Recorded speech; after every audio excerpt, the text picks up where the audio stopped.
Liftoff. We have a liftoff.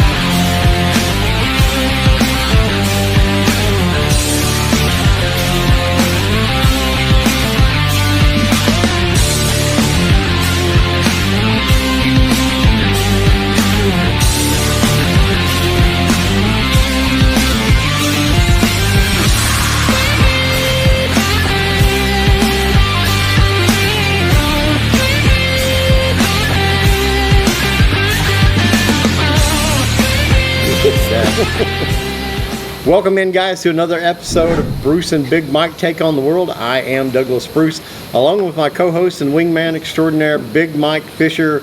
Big Mike, how the hell are you, buddy? Doing great, man. We got a beautiful sunny day and ready to put in a little work behind the camera. Yep, poolside over your shoulder there, and out here in paradise. You know, it don't get no better than this. Guys, we're coming to you from the Cebu in the Philippines here at Grand Residence. I want to mention their Skydeck 360 up on the rooftop. They have a bar and a restaurant up there. If you get a chance to get by this way, I suggest you go up there and try it out. The food is good. The drinks are excellent. The lasagna is great. The lasagna is good. If you're down here at the pool deck where we are right now, hey man, the pizza. I had the hamburger the other day. First time I'd had one, I was like, man, this is like being in Texas. Really? It was one of those big old burger guys, juicy. That was an instant new favorite. All right. The hamburger, really good. So, real excited about that. They they let us film down here every week. So we really enjoy it here at Grand Residence.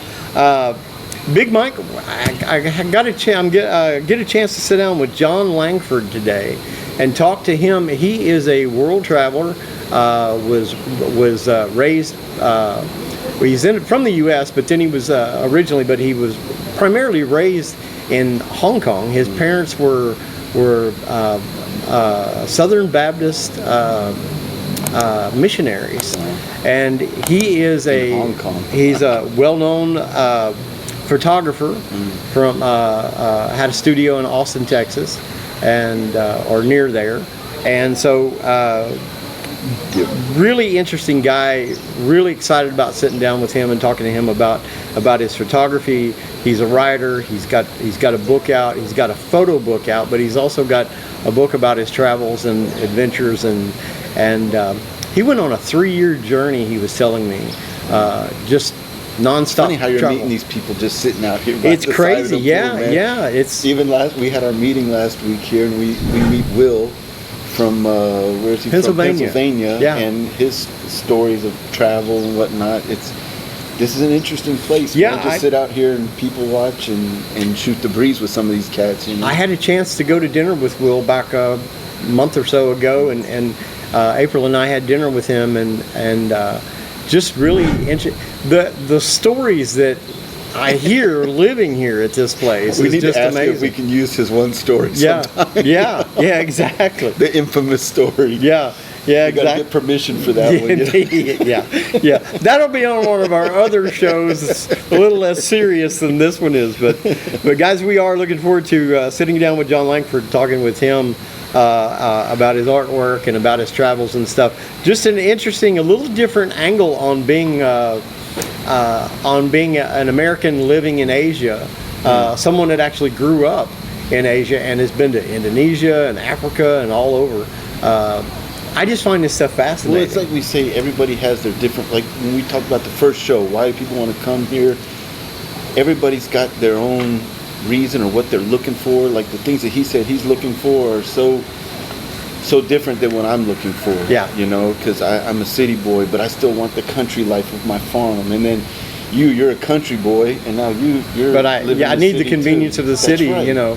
And then this guy's been all over the world, and after being all over the world, why would he pick to live here. He's actually looking to settle down here. Yeah. Settle down here in the Philippines. Of all the countries that he's lived in, That's right. this is where Like he me. wants to be. I mean, I've been that's all over, and I picked here for a reason, you know. And it's not a different reason than these other guys. We just have a different idea on what we want within this area, Yeah. and this offers so many different things. That's one thing I like about Cebu most of all. The no language barrier. You can have mild to wild. If you're the guy that likes to chase women, there's places you can go chase if you're a women. homebody, That's you like know, me, a family man. Yeah. You can have that, a homebody. You got everything right here within walking distance, or a quick grab ride anywhere. Or if you're a hormone, it's all here. You can 15-minute ride, taxi ride to Mango right. Avenue. That's right. You know, you got that's get what I your said, wild on. Mild to wild. Yeah, you yeah, know? exactly. Just package check. Yeah, exactly. Yep. And if you don't know what that means, message us and we will Privately. privately, and we will we'll get back to you on that. Speaking of messaging us, guys, you can find us. You can leave something in the comments if you like the show. We ask that you hit the subscribe button, hit the notification bell, and also like the show if you want to leave a comment, or if you want to email us, bruceandbigmike@gmail.com. You can email us there, and if you want to talk to us about something or have an idea for a show, Or some critique, man. We're still trying to feel out what we're doing. We are. This is our 4th episode, and so we've been out at about a month now, and we try to get out one every week or so. Also, going to be putting out some more shorts, videos on YouTube as well. So we're working on that, and got a couple of other things in the works that we're doing. But real excited about the show. We've gotten some great reviews so far. People seem to like it, and it is Bruce and Big Mike take on the world. So we're talking every subject under the sun. We'll talk about anything. We like to talk. Yeah. And we both got some pretty diverse opinions and Yep. strong opinions, you know. So and we don't always agree, and that's what makes it a good conversation. Yeah, exactly. And guys, if you've got a show idea or something you want to hear us talk about, or just send us an email. Again, bruceandbigmike@gmail.com is where you can get a hold of us. Big Micah came out the other day, a couple of days ago, 3 or 4 days ago, and they're firing off fireworks. And I asked April, is that leftover fireworks from New Year's Eve? And she said, no, it's Chinese New Year. Yes, indeed. So I was curious about that. Chinese New Year was January the 29th. Wanted to mention it here. In China, if I got my information correct, and feel free if you're from China and you're watching the show, feel free to message me and tell me, hey, you're wrong. Don't mind that at all. 4723 in China is the year. The Philippines, just like the U.S., use the Gregorian calendar, which is 2025. I learned so much stuff on here. Your plethora of information. Useless information, translates to a shit ton of information. Yeah, plethora, as Buddy Landell told me, means a shit ton. It's East Tennessee for plethora. I was supposed to retire and quit learning, but look at this, man. You're smarting me up, man. Well, thank God for ChatGPT. That's a Gregorian calendar is what we use in America, and also most of the world here in the Philippines. But if my Republic of China information is correct, 4723 is the Chinese year, which is the year of the wood snake. We were talking about it. April and I were talking about it being we saw a display for it in one of the malls the other day. The year of the snake, but it technically is the wood snake. So interesting. For me, it was a day off from school for the kids. There you go. Which meant I did not have to wake up till at 4:30 in the morning. So when my kids said on Monday night, they said, "No school tomorrow, Dad." I said, "Woohoo! Why?" They said, the Chinese New Year. And I said, "Yay, happy Chinese New Year!" And no one got up at 4:30. You're celebrating, so you didn't have to get up at 4:30 in the morning. That's how you know I'm a fisher. Yeah. Were you setting off fireworks? Or No, we were high-fiving, man. Could you see the fireworks from where you were? Could you see it from? Yeah, I could hear them. I mean, I didn't go outside, but my kids went outside. I could hear them out there. That's the thing about living here is you absolutely got a view of everything. You know, we've got, of course, there's windows. You know, we've got a balcony, and there's another balcony on the opposite side. From that roof deck up there is the best view, I think, of anywhere, because there's nothing impeding your view from up there. Yeah, it's 360. 360 is the name of the restaurant. Is that right, babe? And then it's Sky Deck is the Sky Deck 360. Sky Deck 360. There we go. I want to make sure I got it right. Don't have it in my notes today, but it lives up to its name. It is truly a sky deck that has a 360-degree view, and so you know, we got to see just from our balcony. We got to see another pretty good firework display that went on for what, half an hour or so.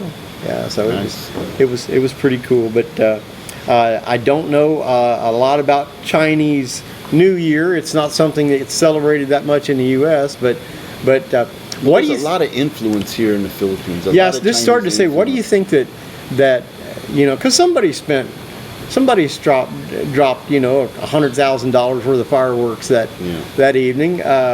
What do you think? What do you think? There's such a because I don't know in other countries if they celebrate Chinese New Year or not. I know they don't in the States. There's a lot of Chinese businessmen here. I mean, I go to 2 gyms, and the one gym is owned by a Chinese family. One of my good friends from the gym, Wu, his father owns Pro Foods.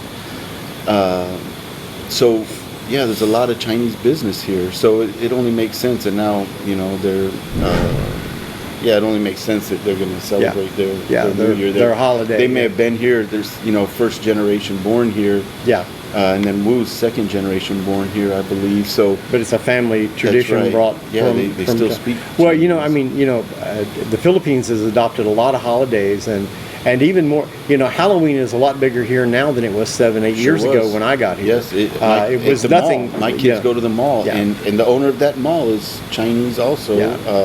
That my kids go to, and it's big. I mean, they give out a lot of stuff. Christmas is an American holiday that is absolutely, it's celebrated differently here. It starts September 1. It's longer. It's all the Burr months, right. September, October, November, December, all the Burrs. But it's, you know, we walked in the mall on September the 1st, before, and you know, that last Christmas I gave you my heart. That's you know, how and I I'm knew. like, I didn't even know it was September. Jesus. I walked into Gaisano and I heard a Christmas song and I went, it's September 1st, because I don't know what days they are. You know, that's how you know if my kids are at school. I don't know.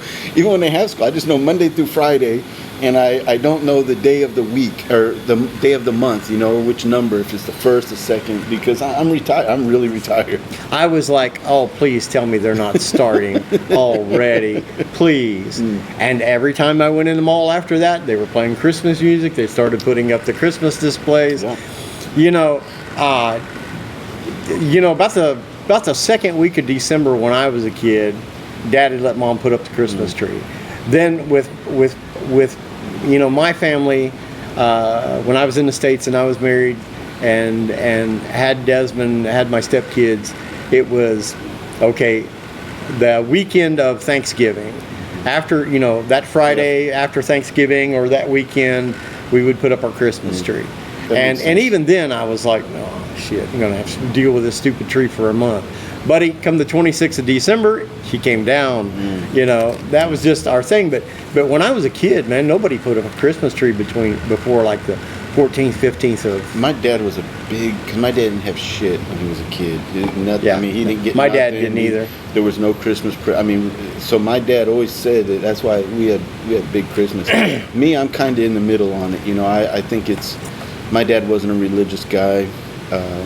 And I kind of think it's gotten a bit too out of hand with commercialized, you know.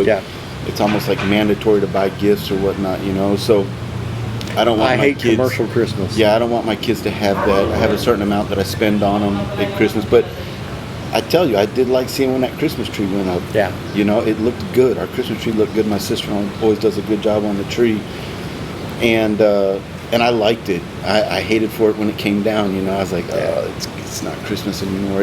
I said it looked so nice when it was up, but it was up until just after the New Year's, I believe, is when that came down. My dad used to talk about Christmas when he was a kid, and he said typically he would get an orange or an apple, something like that. That was Christmas, or a piece of peppermint, piece of hard candy. That was typically Christmas. He said the biggest Christmas, and of course he was the youngest in his family, so he got more than the others did. The others a lot of times didn't get anything, and but he remembered the one year he was about 5 or 6 years old. He actually got a little carpenter set. He got a little ruler and a hammer, and the little it was a real hammer. It was just a small real hammer, and that was the best thing that he ever got for Christmas as a child. And so people, that would have been Dad was born in 36, so that'd have been about 19. That would have been pre-World War II. So, and a lot of people back then, especially the people of Appalachian area, Kentucky, Tennessee, West Virginia, coal mining. They just, I can remember, both my grandfathers, one went to work at 11 in the coal mines, the other one went to work at 13 in the coal mines. Wow. And so you're talking age. I thought you were talking time. No, like 11 and 1. Okay, 11, no. 11 years old, 13 years old. Jesus. They were both in the coal mines. That's crazy. My dad's father was a mule skinner as a kid, which meant he led the mules in and out of the mine, pulling a wagon. Those mules were actually raised inside inside the mine. They were there most of their life, and his job as a kid was to bring the coal out and dump it at the tipple, and then take it.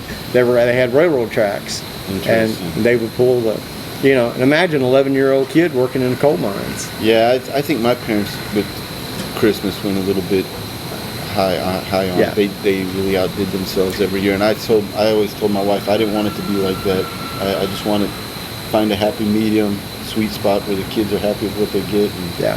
Well, it seems here, and that's one of the things we'll talk about in a future show. Is seems here like that now there's a lot of Filipinos that still can't afford to celebrate a big commercial Christmas, but I hate Western influence on this culture. Yeah. I really do, and we're going to talk a little bit more about that, and even the immigration thing we were talking about earlier about the Chinese being here and stuff. We're going to talk about that next week in our show, but I hate it's like Whitey always comes and messes it up. Well, and Hollywood and all of the influences here, so it really it can be a good thing, but it's like the internet. The internet is a great thing, but it's also probably the worst thing that ever happened to mankind. Sure, instant gratification. There's no more prolonged. People want everything right now, on the spot. Even our food, man, we can't express. I just wonder what AI is going to do to culture. Yeah. What if the internet had that much of an impact the last 20 years, what is artificial intelligence going to do? Yeah. It really makes me wonder. It's like, okay, is this worth it or not?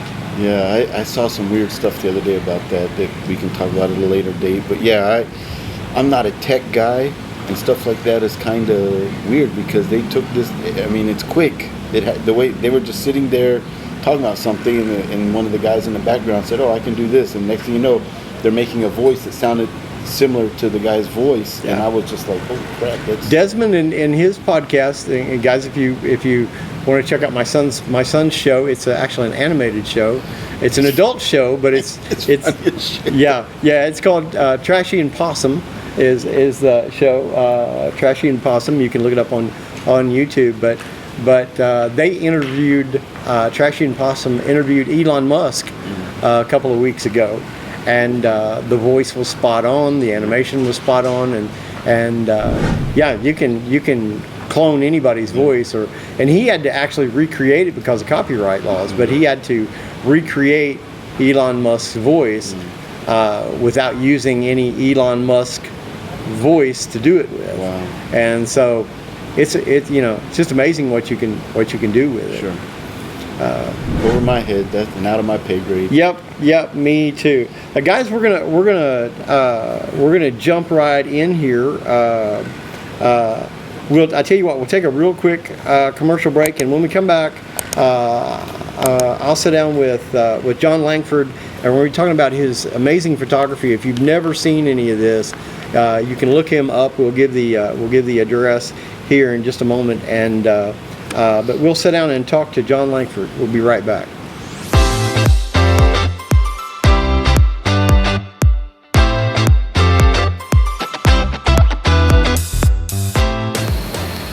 All right, guys, welcome back into the show.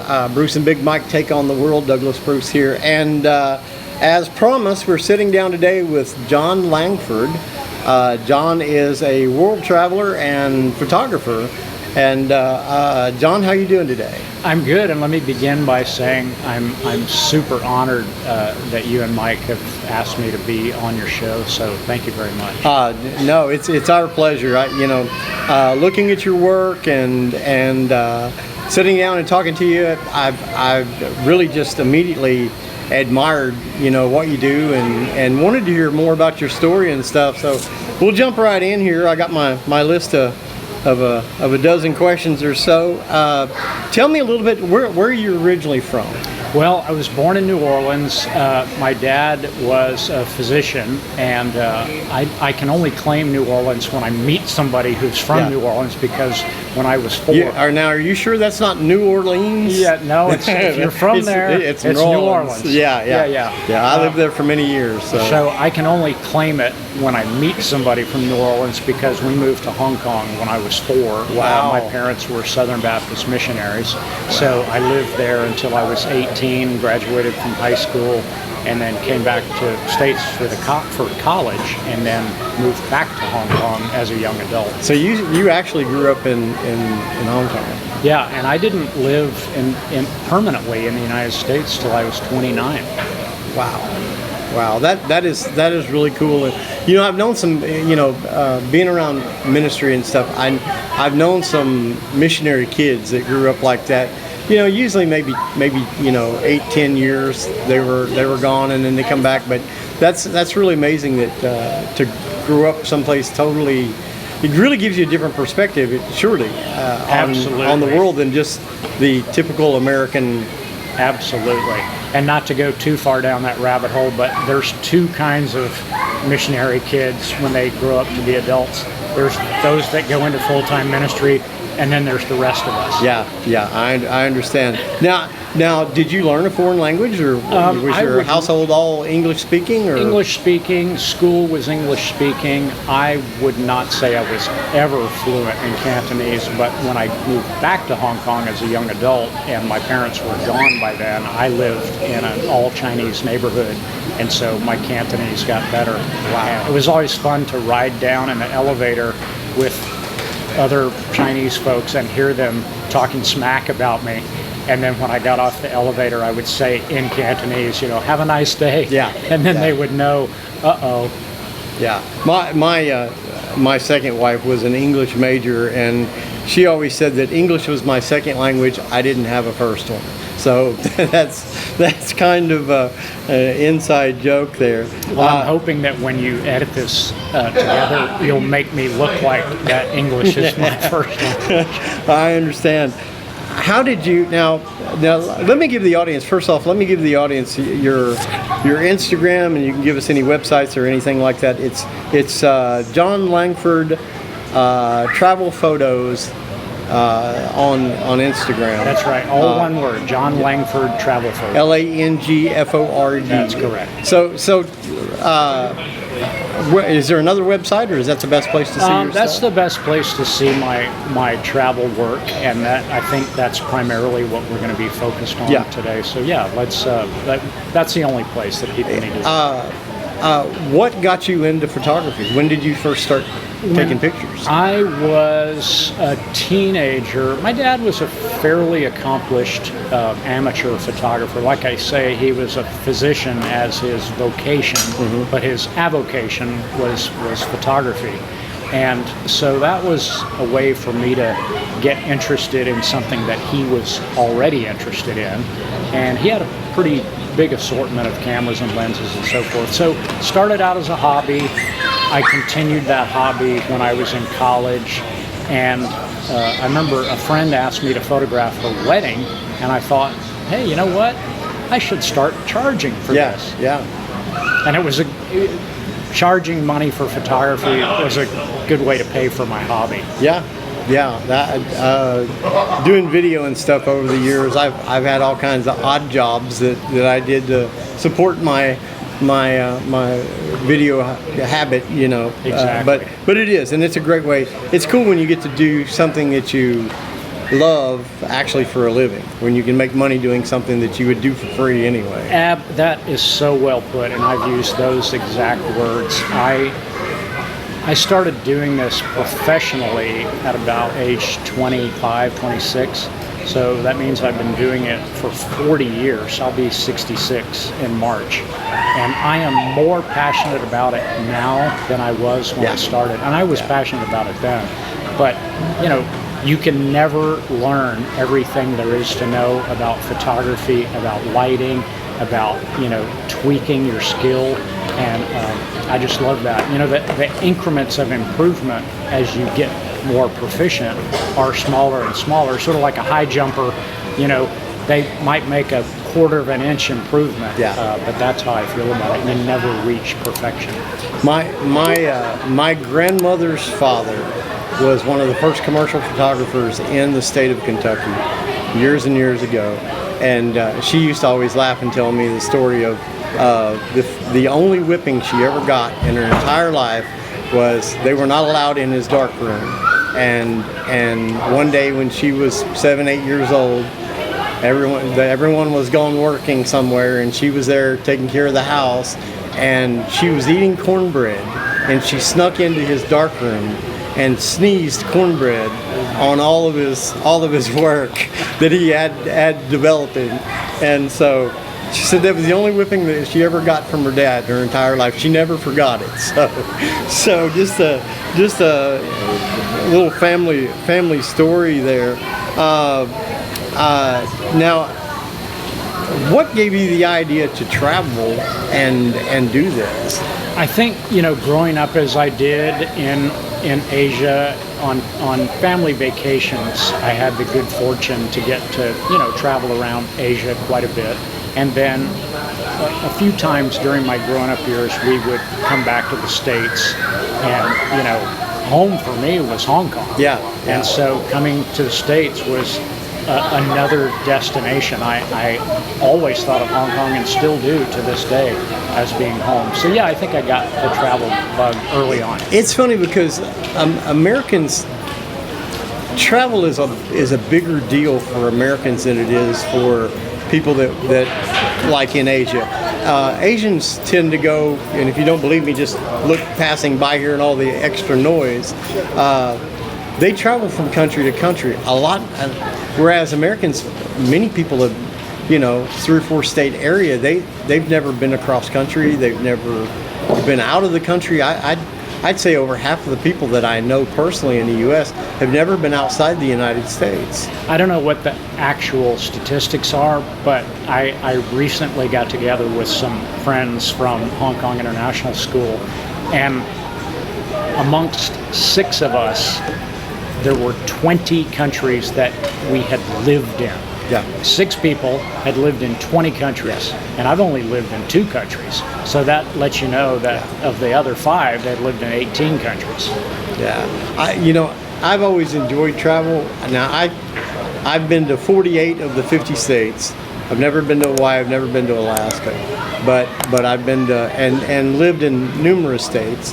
Got to go to Mexico. Got to go to Canada when I was young, and then when I was in my 20s, that's when I began to get outside the United States. Went to the Middle East. Went to other places, Europe, and then got the bug to come to Asia. To come to the Philippines, and it's a beautiful place here. Now you're actually thinking about relocating here and living in this area here in the Philippines. I am. I turned 65 last year. I'll be 66 in March, and so I decided that it was time to sell everything I own. I've done that a few times during my life. Yeah. And pick a spot where I wanted to set up a base camp long term. So the Philippines is on my short list, and we will see what happens. I'm probably going to head to somewhere else in the Philippines in the next week or so.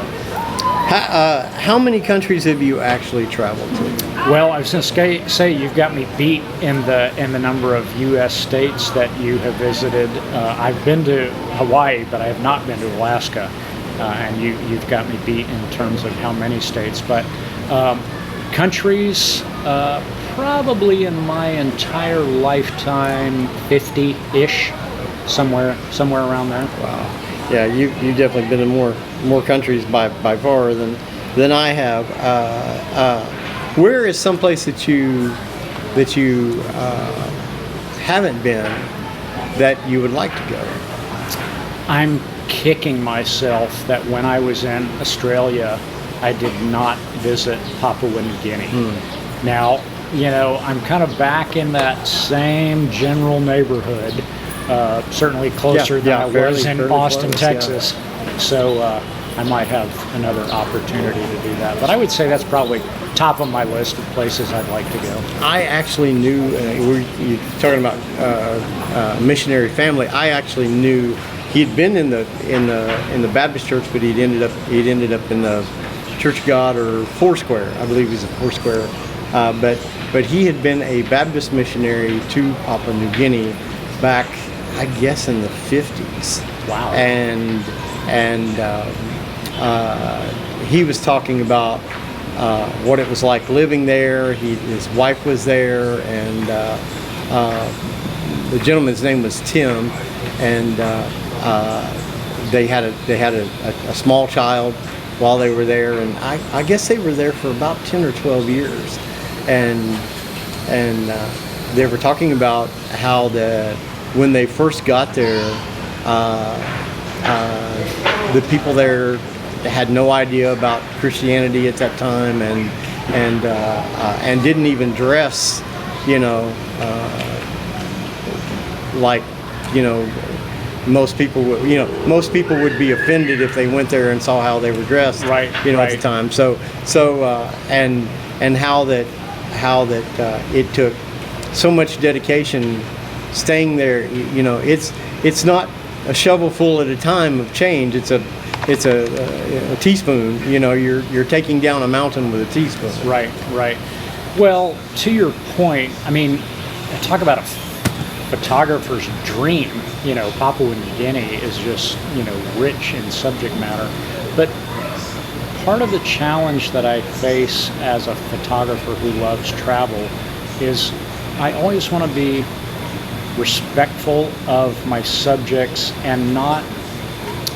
It's easy to take pictures and think of them as sort of pinning butterflies to a background, being a collector of images as opposed to being a connector with people. And now that everybody's got a cell phone, it's a lot easier for me to share those photographs with my subjects. Everybody's got an email address or a WhatsApp number or cell phone number. But I feel obligated as a people when I'm photographing a human subject. I really want to try to connect with them as much as I can in whatever few minutes or hours we have together, And I always want to honor people with my photographs and guard against just being a collector. And so usually I'll kind of hang around on the periphery of whatever's going on. Yeah. And then kind of gradually insinuate myself into the situation before I ask permission to take photographs. What place, and I want to talk a little more about your photography, but what place impressed you the most? What was the place that you went to and you're like, oh wow, you know? I would say in terms of natural beauty, and you know, I'm primarily a people photographer, but I would say that the South Island of New Zealand is just unparalleled in terms of natural beauty. I mean, there's fjords, there's mountains, there's pastures, there's all kinds of weather, there's sheep, it is just spectacularly beautiful. Wow. Now, in terms of, you know, people photography, gosh, I'm so enamored of Cambodia. I saw a lot of your pictures that you took there in Cambodia. When I arrived there, I was tired. I'd been traveling in Asia for close to a year at that point, and I just needed to stay put for somewhere and catch my breath. And so on the flight there, I thought, I'll stay in Cambodia. I'll try to line up a volunteer gig, and you know, we'll see how that goes. Well, within 24 hours of landing, I had lined up a gig teaching photography in an after-school program with Cambodian kids. Not only that, but the exact camera I had, Canon had donated that camera to the school. So there were 15 of those cameras, which meant that given the language barrier, I knew it your instruction in my sleep. That's pretty cool. We were looking at some of the pictures last night, and April was talking about how much the Cambodian, especially the children in your photos, looked like Filipinos from the province. They looked like Filipino people, very much. Well, what happened, and thank you for saying that. What happened was that gig of teaching photography led to a photo documentary project of an organization called Halo Trust that finds and detonates unexploded ordnance, unexploded landmines. And so, you know, a lot of people don't realize that during the Vietnam era, a lot of cluster bombs got dropped and they were unexploded. And those look like baseballs or tennis balls to kids. And there are so many children and people who plow field, you know, rice farmers who hit one of those that has... I actually saw a documentary about that a few years ago. Yeah, I mean, I met a guy in Laos he had an arm missing from a bomb that was dropped before he was born. And so anyway, that gig of teaching kids led to a photo documentary project for this organization, Halo Trust. So I got to travel in rural Cambodia photographing children, and oh my God, you know, it's rare that I get to do a photo project where I feel like I'm actually, you know, working for the forces of good. And how long were you there? I was in Cambodia for 3 months. So I think I'm allowed to say I lived there. Yeah, sure. Guys, we're here with John Langford. We're talking a little bit about all of his travels and his photography. We're going to take a quick break, and when we come back, we're going to talk more about his pictures. So we'll be right back after this message.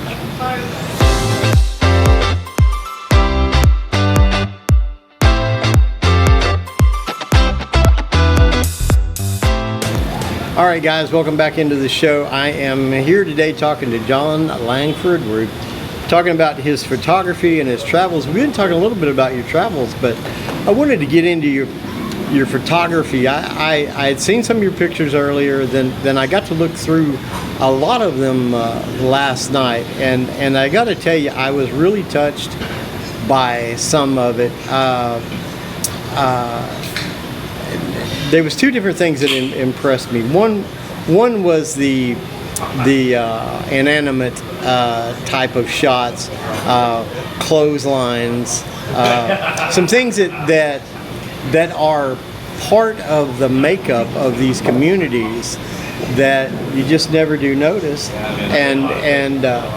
but you've got a real eye for that, for being able to, a kid on what looked like a broken bicycle, just some of the shots that you captured are really timeless.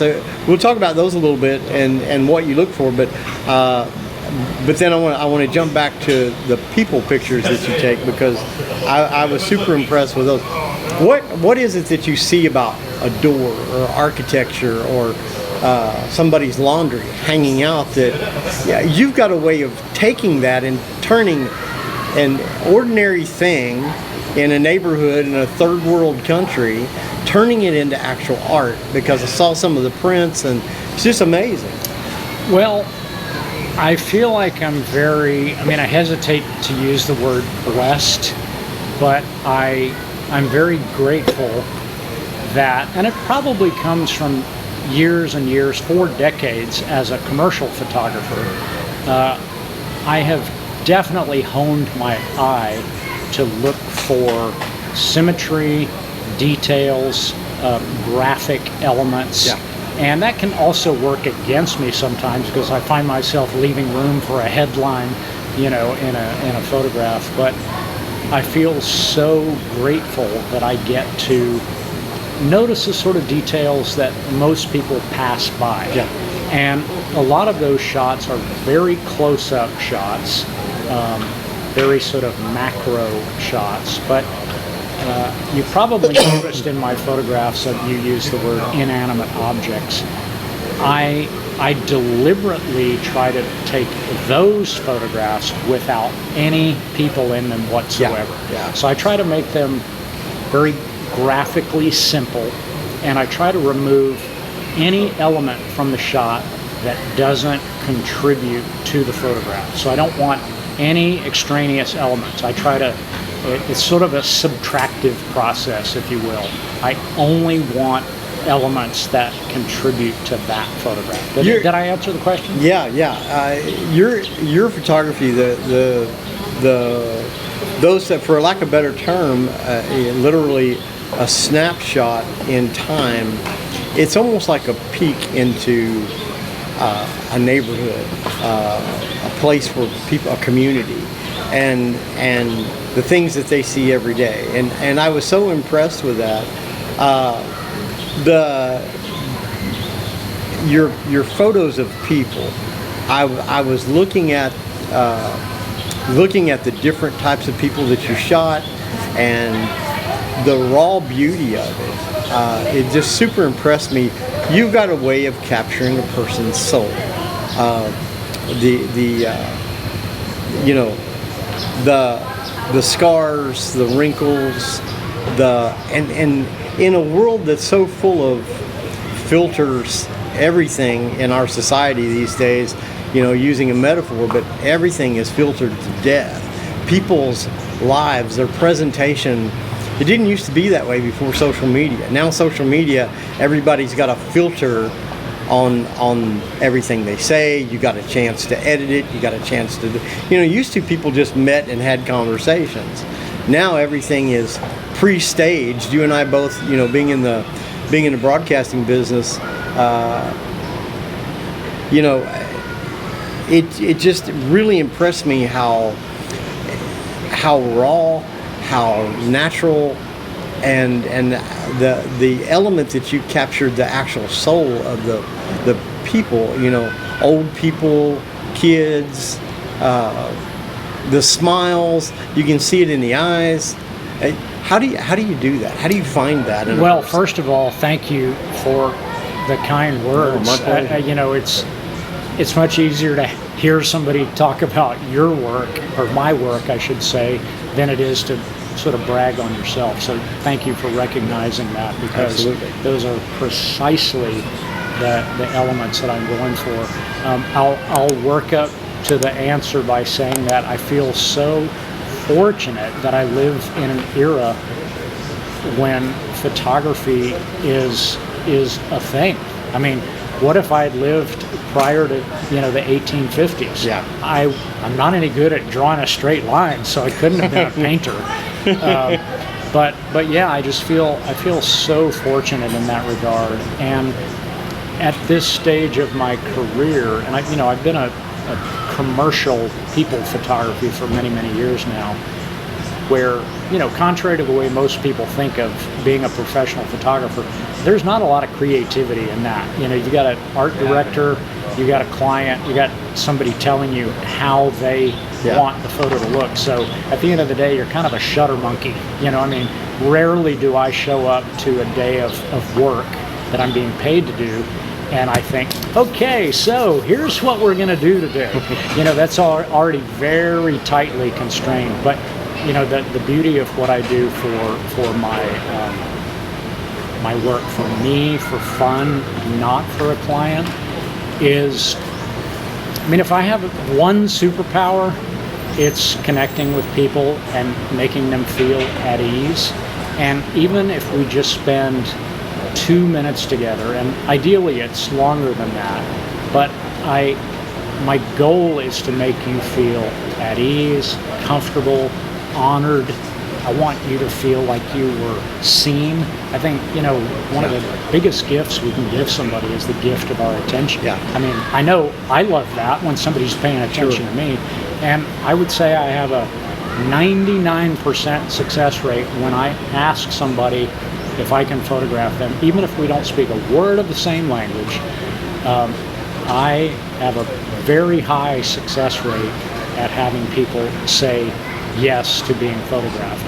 And so yeah, those words that you used, those are exactly what I'm going for. And one of the best compliments I've ever received was a client who came to my studio, and he was looking at all the large prints on my wall, and he said, John, all of these people look like you're their best friend. And that really touched me. I love that. I think what you said there about people want to be acknowledged, people want to be seen. I learned a long time ago that the simplest of compliments will make someone's day. It'll change some. I actually make a conscious effort I'll see a young lady and I will look for a reason. I'll say, oh, that color looks good on you, or wow, your eyes are. I never noticed your eyes are so bright, so pretty. And it's not in a flirtatious thing at all, but to acknowledge something, to look for something good about someone. That outfit looks really good on you. That's definitely your color or whatever.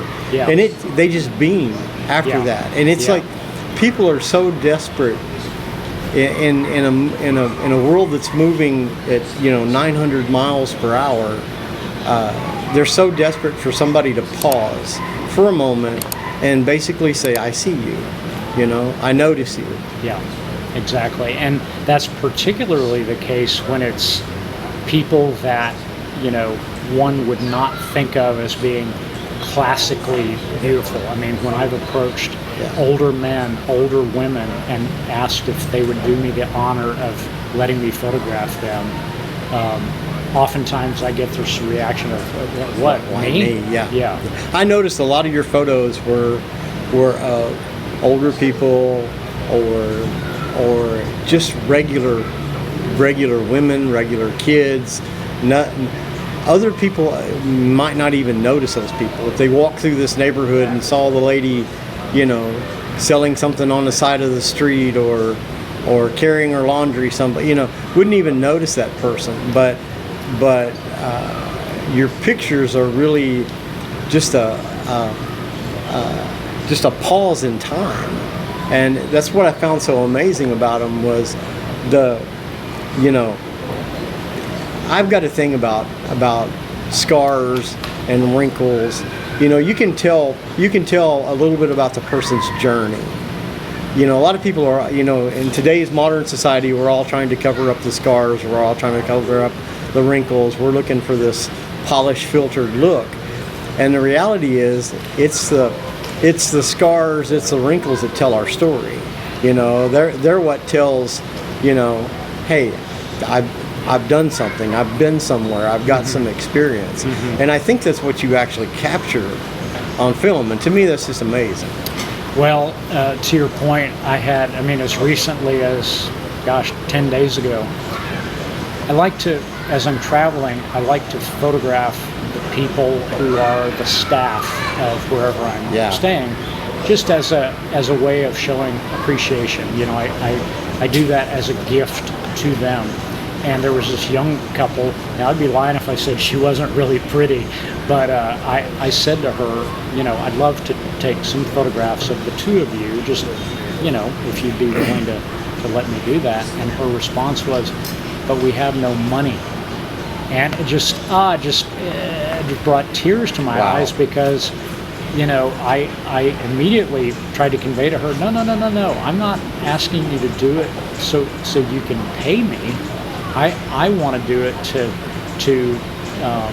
commemorate you and to show gratitude for what you've done for me. And that in a world where everyone is looking for something,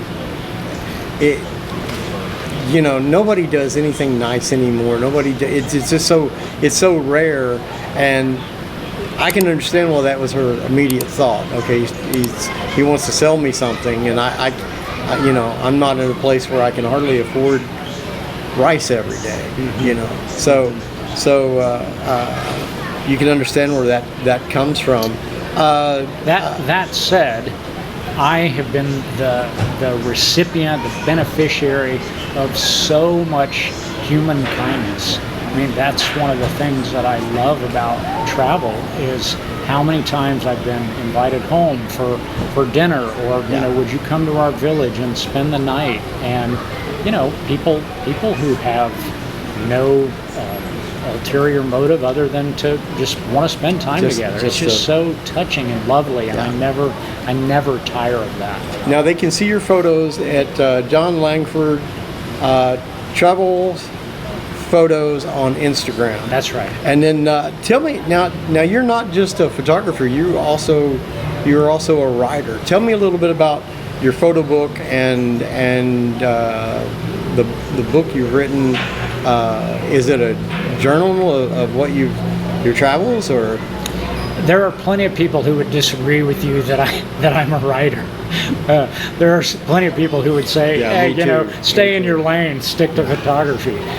But I do fancy myself a writer, just from the standpoint that it's another expression of creativity. Well, you've got a story to tell. Yeah. There's got to be you've got to look back on these photos, and I'm sure, if not all of them, certainly a large portion of them, you remember that person, and you can tell a story about each one of those individual, where you were, what you were doing. Absolutely. You're making memories. Well, and they're in my book, which is incidentally called, are you ready for this?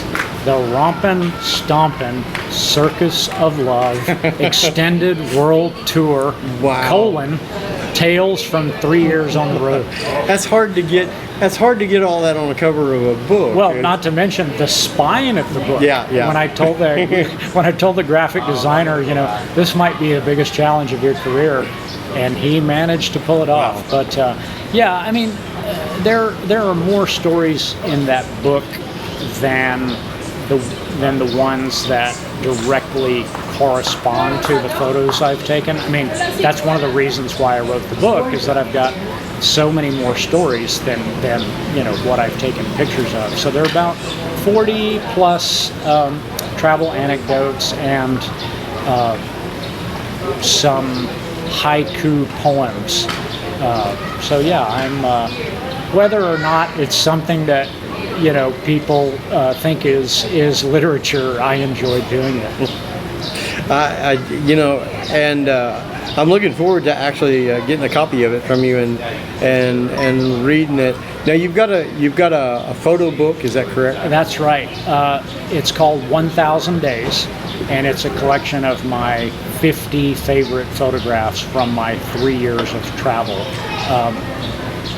When I turned 50, I sold everything I owned, house, car, furniture, clothing. I only kept what would fit in a backpack. And I traveled full time for 3 years. Wow. And That's an amazing, most people just don't have the balls to do that. I don't know if it's so much courageous as it is just stupid, but it works out. And I thought of writing another book called "I Don't Know What I'm Doing, but I'll figure it out." But yeah, I did that when I was 50. I do have the luxury of not being married, not having kids, and so I had the freedom to do that. Yeah.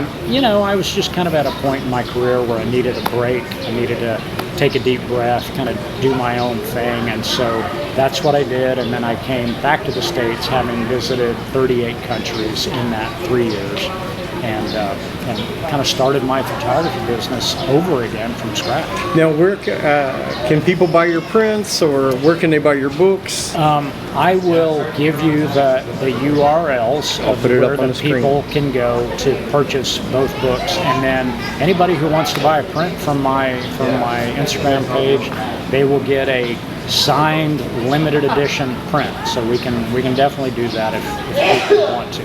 That's awesome. That's awesome.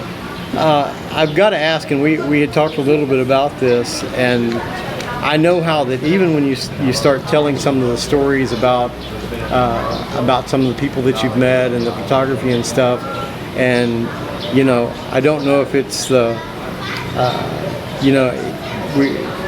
we were discussing ministry. I was telling you a little bit about my background, and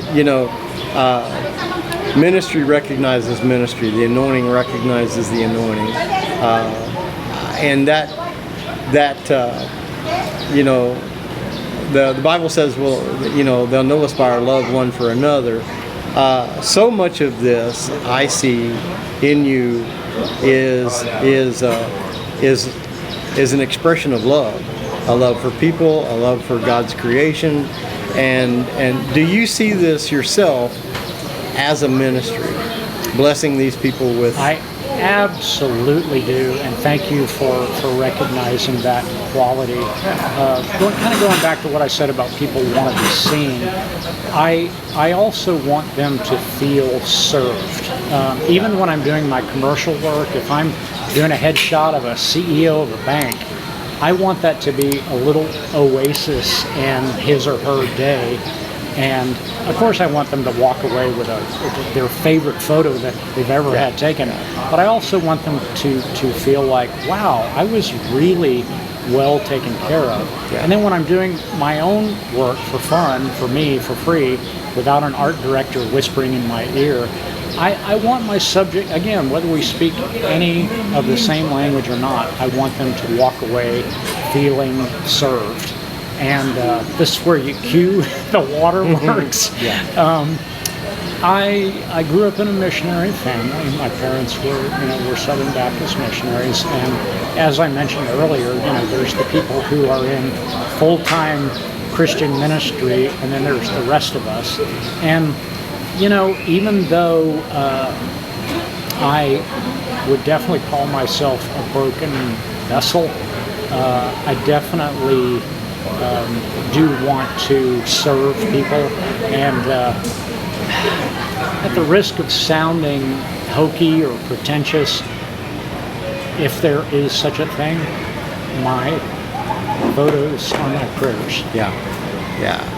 A friend of mine used to always tell me that he said, Bruce, you're a sheep in wolf's clothing. He said, you look like the world, you sound like the world. And he said, a lot of religion doesn't understand that. But he said, people don't put up their guard with you like they do when a preacher comes or someone. You're able to reach people talking to them because they're open to you, and you're broken yourself, so you're believable. They're like, well, God did that for that guy. He's worse than I am. He'd do it for me because that guy's way worse. He's done worse things than I have. And so you said, there's the part of those that the Baptist missionary kids that they go into full-time ministry, and then there's the rest of them that end up, maybe out in the world or whatever. But I think God uses those that are formally announced as. He uses those that are not formally announced as ministry, as he does those. Not all of God's agents have a big sign on their back saying "minister here." I always just look at it and say, you know what, I'm not. Don't profess to be a minister. I don't profess to be somebody who's going around and helping people all the time. But if God can use a jackass and a rooster to preach the gospel, which he did in the Bible, then surely he can use me to speak a word of kindness or love or whatever. And I'm at a point in my life now, and I didn't used to be this way, but been through some things that taught me compassion. I didn't realize for years that I didn't have any compassion. I thought I did.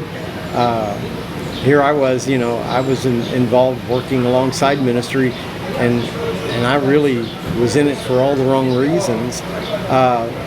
But everything wants to be loved.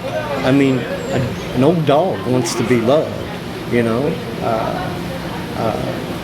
the grumpiest old man, although he may say, "Get the hell off my lawn," the reality is he's been hurt somewhere along the way, and he really wants to be loved and acknowledged. And I see a lot of what you do as doing that is grabbing a moment, and those people hang on to those pictures for a lifetime.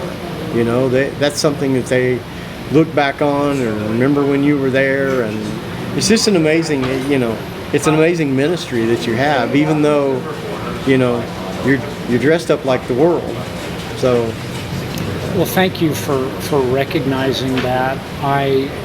If there's one thing that gets me out of bed in the morning at age 65, it's to be loving and kind to people, to treat them with respect, to let them know that I see them, regardless of whether I take their photograph or not. I just, I want you to know that I see you as a human, as a fellow traveler, and whether you're the person being photographed or the person looking at the photograph later, I want you to get a sense of that, and particularly with some of my non-people photos, hopefully those convey a sense of calm and simplicity, and for me they're sort of meditations, and I hope to convey that and give people a sense of that when they're viewing my photographs. But John, I really appreciate you sitting down with us and being on the show here. Bruce and Big Mike Take on the World.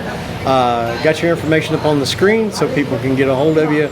I encourage you guys to go look at his photos, and who knows, it may be something you want to purchase and put on your wall, or pick up a book from him.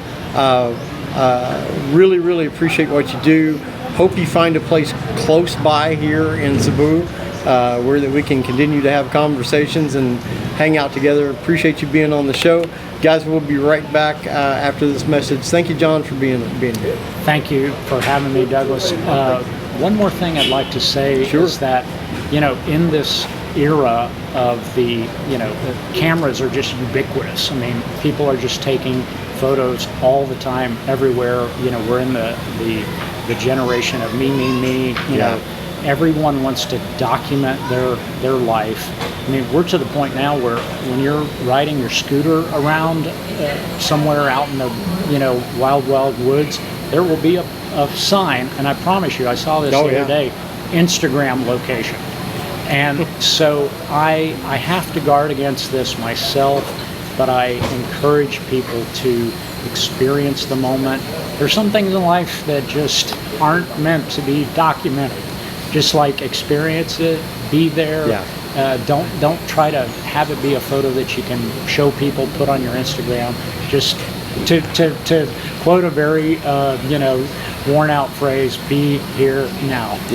Yeah, and I have a issue sometimes with everything's a video moment of, you know, it's like just live in the moment, you know, make a memory, not a photo.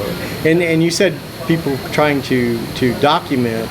I think a lot of times they're trying to create instead of just document, you know, because, you know, everything's through those filtered eyes and all of that. And I don't know, maybe I'm old but I just don't give a damn about the camera angles anymore. You know, I just want to enjoy the moment and enjoy life, and I really appreciate what you're doing with the raw beauty and capturing the unfiltered version of people's lives. I really do. Again, thanks so much for having me. I appreciate it. Guys, we'll be right back after this message.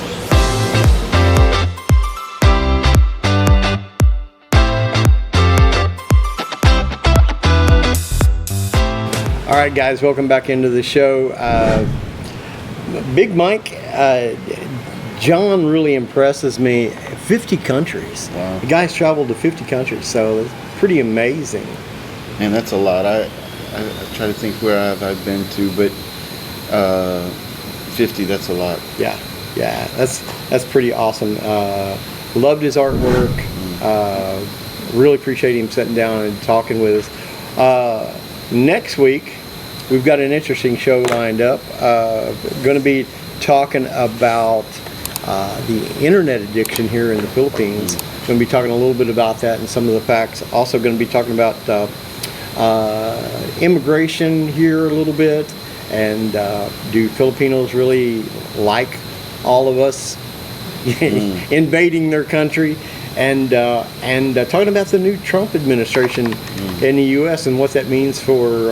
Finally, we're going to hit the politics. Yeah, huh? well, you know, it's making such a big impact on, you know, from the time that Trump won the election, you know, 60 days before he's even inaugurated or whatever it was, the dollar's been going up, you know. And Sure.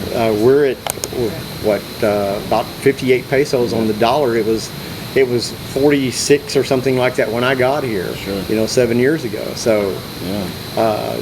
so those are some of the things we got lined up for next week. But I'm excited about that show. I think that'll be good.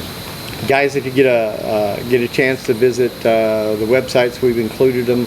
Ask that you like and